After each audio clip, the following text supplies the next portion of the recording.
Pre మార్కెట్కి సంబంధించిన ప్రధాన అంశాలు చర్చించుకుందాం. ముందుగా మిత్రులందరికీ స్వాగతం. ఈరోజు మే 31 శుక్రవారం. సెన్సెక్స్ ఎక్స్పైరీ ఉంది. ముందుగా ఏడీఆర్ సెంటిమెంట్ ఎలా ఉందనేది ఒకసారి చూద్దాం. ఇక్కడ చూసుకున్నట్లయితే విప్రో నెగిటివ్గా ఉంది, 2.66% నెగిటివ్గా డ్రాప్ అయింది.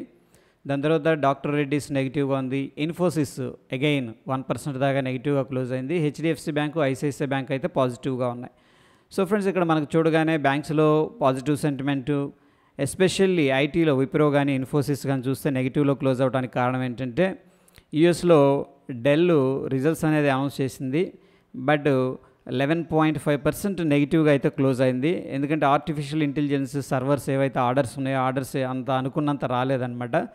ఓకే, ఐ థింక్ ఇండైరెక్ట్గా ఏంటంటే ఐటీ ప్యాక్ మీద కొంత ప్రెషర్ కనిపిస్తుంది. బ్యాంక్స్లో కొంత పాజిటివ్ సెంటిమెంట్ అయితే ఏడీఆర్స్ ద్వారా తెలుస్తుంది. ఇక గ్లోబల్గా సెంటిమెంట్ అనేది మనం చూసుకున్నట్టయితే నిన్నటి రోజున మెటల్స్ హెవీగా బ్లీడ్ అయినాయి అని చెప్పేసి చెప్పుకోవచ్చు. ఐటీ కూడా రెడ్లో ఉంది, ఫార్మా కూడా రెడ్లో ఉంది. అప్ టు ఏంటంటే మనకి ఫైనాన్షియల్ సర్వీసెస్ దాకా నెగిటివ్లో ఉండగా మీడియా అండ్ బ్యాంక్, సో ఈ రెండు కూడా పాజిటివ్గా ఉన్నాయి.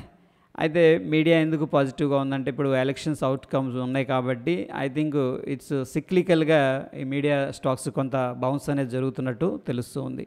అయితే చాలా ఇంట్రెస్టింగ్గా బ్యాంక్ నిఫ్టీ మాత్రం నిన్న చాలా స్టేబుల్గా పాజిటివ్గా ఉంది.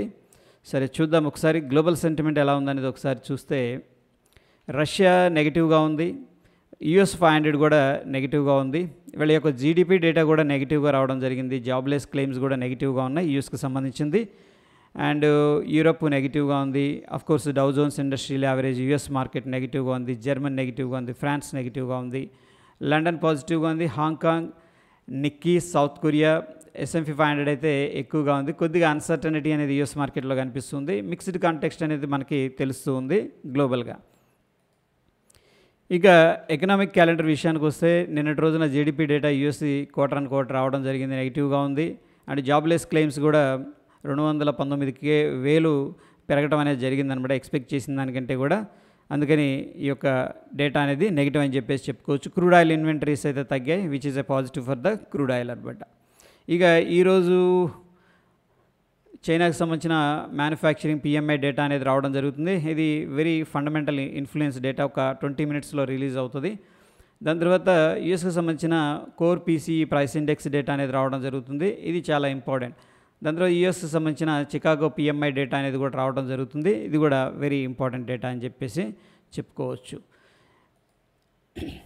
ఇక ఎఫ్ఐఎస్ డిఐఎస్ డేటా అనేది మనం అబ్జర్వ్ చేసినట్టయితే ఎఫ్ఐఎస్ కానీ ప్రొప్రైటరీ క్లయింట్ డిఐఎస్ డేటా అనేది చూస్తే ఎఫ్ఐఎస్ ఇండెక్స్ ఫీచర్లో షార్ట్ అనేది క్రియేట్ చేశారు.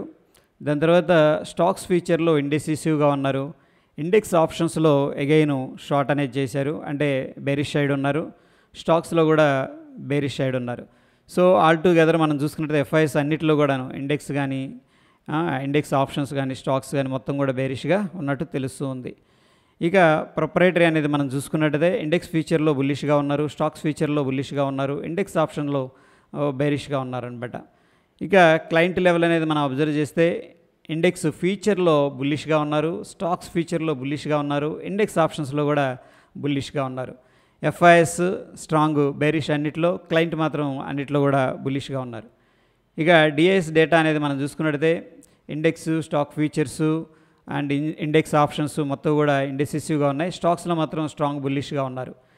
అయితే డిఐఎస్ 3,433 కోట్లు క్యాష్ మార్కెట్లో బై చేయగా ఎఫ్ఐఎస్ 3,050 కోట్లు క్యాష్ మార్కెట్లో సెల్ చేసినట్టు తెలుస్తూ ఉంది. ఇక నిఫ్టీ 50 అనేది ఒకసారి చూస్తే ప్రస్తుతానికి మనకి 22,500 అనేది స్ట్రాంగ్, ఇది ఎక్స్పైర్ అయింది కదా. So as per the date అంటే మనకు పెద్దగా యాక్టివిటీ అయితే కనిపించట్లేదు. 23,000 కాల్ అనేది సెల్ చేశారు. దాని తర్వాత 22,000 దగ్గర మాత్రమే పుట్ అనేది సెల్ చేశారు. ఈ మధ్యలో పెద్దగా యాక్టివిటీ అనేది కనిపించట్లేదు. ఇక బ్యాంక్ నిఫ్టీ విషయానికి వస్తే 5th ఎక్స్పైరీ ఉంది. సో 50,000 లెవెల్ అనేది ప్రస్తుతం అయితే కాల్ సెల్ చేసి పెట్టారు.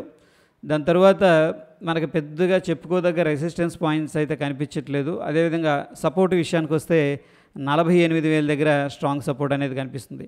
ఈ మధ్యలో పెద్ద టవర్లు ఉన్నప్పటికి కూడాను కాలు పుట్టు రెండు కూడా సెల్ చేసినట్టు డేటా అనేది చెప్తూ ఉంది.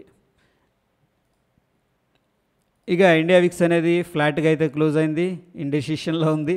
That is good. దాని తర్వాత డాలర్ ఇండెక్స్ అనేది డైలీ టైం ఫ్రేమ్లో చూసుకున్నట్టయితే మనకి ట్రెండ్ లైన్ దగ్గర కొద్దిగా సపోర్ట్ తీసుకున్నట్టు అనిపించింది. మళ్ళీ అగైన్ ఏంటంటే సెల్ ఆఫ్ అయితే జరుగుతుంది. ప్రస్తుతం మనం చూస్తున్న సమయానికైతే కొద్దిగా పాజిటివ్గా కనిపిస్తూ ఉంది. And US market Dow Jones హెవీగా ఇక్కడ సెల్లింగ్ జరుగుతూ వచ్చి ప్రస్తుతం ఏంటంటే సెల్లింగ్ ఇంటెన్సిటీ తగ్గినట్టు క్లియర్గా తెలుస్తుంది. అంటే నిన్నటి రోజున డోజీ ఫార్మేషన్ జరిగింది. ఈరోజు కూడా పెద్దగా మనం చూస్తున్న సమయానికి దగ్గర 7 to 5 పాయింట్స్ మాత్రమే నెగిటివ్గా ఉంది. ఇంటెన్సిటీ అనేది తగ్గిందని చెప్పేసి క్లియర్గా మనకు తెలుస్తూ ఉంది. ఇక బ్యాంక్ నిఫ్టీ అయితే ఫ్రెండ్స్, బ్యాంక్ నిఫ్టీ చాలా చక్కగా పాజిటివ్గా రికవర్ అయింది. నిన్న గ్యాప్ డౌన్ అయినప్పుడు కూడా ఈవెన్ దో నిఫ్టీ 200-300 పాయింట్స్ దగ్గర నెగిటివ్ క్లోజ్ అయినప్పుడు కూడా బ్యాంక్ నిఫ్టీలో ఆ యొక్క సెక్టార్కి సంబంధించిన స్టాక్స్లో కొంత మొమెంటం అనేది మన బుల్లిష్ సైడ్ అనేది ఎక్స్పెక్ట్ అయితే చేసుకోవచ్చు. ఇక నిఫ్టీ విషయానికి వస్తే నిఫ్టీ మనకి కంటిన్యూస్గా ఫాలో అయితే జరిగింది. సో ఒకసారి ఫిబొనాకీ నంబర్స్ అనేది డ్రా చేస్తున్నాను చూడండి. ఈ యొక్క లో నుంచి ఈ యొక్క హైగా డ్రా చేస్తే ప్రస్తుతానికి ఏంటంటే 50% రిట్రేస్మెంట్ దగ్గర ఉంది. సో ప్రాబబ్లీ ఈ 2 లెవెల్స్ దగ్గర మనకి ఏంటంటే షార్ట్ కవరింగ్ అనేది జరిగే అవకాశం ఉంది. ఎస్పెషల్లీ 22,470, 22,320 అనేది మనం డౌన్ సైడ్ అనేది వాచ్ చేయాల్సి ఉంటుంది. ఎందుకంటే మార్కెట్ అప్ ట్రెండ్లో ఉంది అండ్ పుల్ బ్యాక్ అయింది. పుల్ బ్యాక్ అయినప్పుడు డిప్ బయర్స్ అనేవాళ్ళు రెడీగా ఉంటారు కాబట్టి ఆ 2 లెవెల్స్ దగ్గర రియాక్షన్ అనేది మనం ఎక్స్పెక్ట్ చేసుకోవచ్చు. ఇక గిఫ్ట్ నిఫ్టీ అనేది ఏం చెప్తుంది అనేది ఒకసారి చూద్దాం.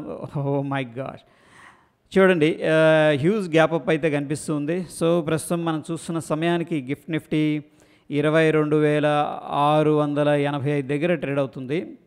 మన నిఫ్టీ ఏమో 22,400 రఫ్గా 85 అనుకోండి. 200 పాయింట్స్ పాజిటివ్గా అయితే కనిపిస్తుంది. Based on the gift Nifty మనం ఏంటంటే స్ట్రాంగ్ గ్యాప్ అప్ అయితే ఎక్స్పెక్ట్ చేసుకోవచ్చు. ఓకే, ఇక టెక్నికల్గా మనం చూసుకున్నట్టయితే నిఫ్టీ 50లో టెక్నికల్ సమరీ తీస్తే based on the technical indicators ఏమో స్ట్రాంగ్ సెల్ అనేది సజెస్ట్ చేస్తుంది. Based on the moving averages ఏమో సెల్ అనేది సజెస్ట్ చేస్తుంది. రెండింటిని క్లబ్ చేసి సమరీ అనేది చూస్తే స్ట్రాంగ్ సెల్ అనేది సజెస్ట్ చేస్తుంది నిఫ్టీ 50లో. ఇక బ్యాంక్ నిఫ్టీ డిఫరెంట్గా ఉందనుకున్నాం కదా, టెక్నికల్ ఇండికేటర్స్ కూడా అలాగే ఉన్నాయి.